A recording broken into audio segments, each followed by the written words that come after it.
السلام علیکم ویورز، امید ہے آپ سب خیریت سے ہوں گے اور یہ بھی امید ہے آپ کو آج کی ہماری ویڈیو پسند آئے گی۔ آج کی ہماری ویڈیو کا ٹاپک ہے غار حرا اور حضرت محمد صلی اللہ علیہ وسلم کی زندگی کے کچھ واقعات۔ تو چلتے ہیں اپنی ویڈیو پر بغیر وقت ضائع کیے۔ غار حرا اسلامی تاریخ میں ایک نہایت اہم مقام رکھتا ہے۔ یہ غار جبل نور پہاڑ نور پر واقع ہے جو کہ مکہ مکرمہ کے قریب ہے۔ یہ غار اسلامی تاریخ کے ابتدائی دور کا ایک اہم اور مقدس مقام ہے کیونکہ یہاں پر حضرت محمد صلی اللہ علیہ وسلم کی پہلی وحی ملی تھی۔ غار حرا کا جغرافیائی پس منظر۔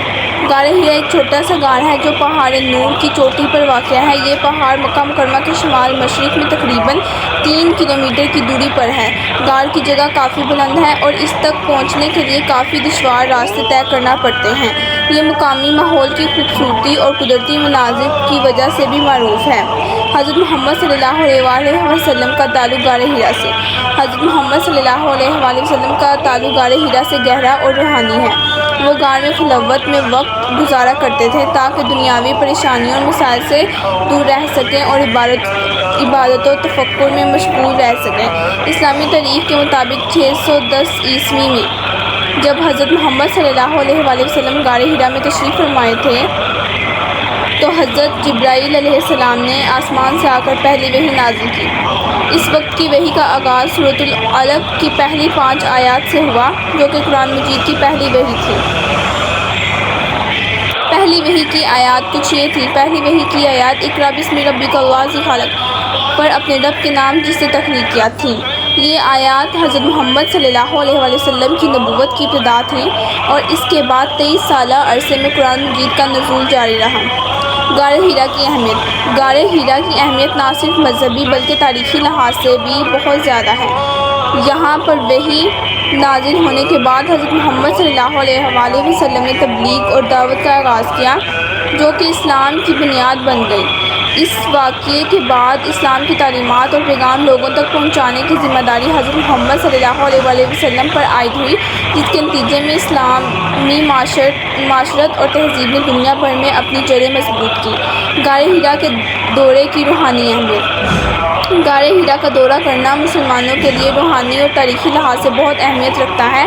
بہت سے مسلمان اس غار کا دورہ کر کے حضرت محمد صلی اللہ علیہ وسلم کی ابتدائی وحی کی یاد تازہ کرتے ہیں اور اپنی روحانی تسکین حاصل کرتے ہیں۔ یہ دورہ نہ صرف حضرت محمد صلی اللہ علیہ وسلم کی عظمت اور ان کی نبوت کی تصدیق ہے بلکہ یہ مسلمانوں کے ایمان اور عقیدے کی مضبوطی کا بھی ذریعہ ہے۔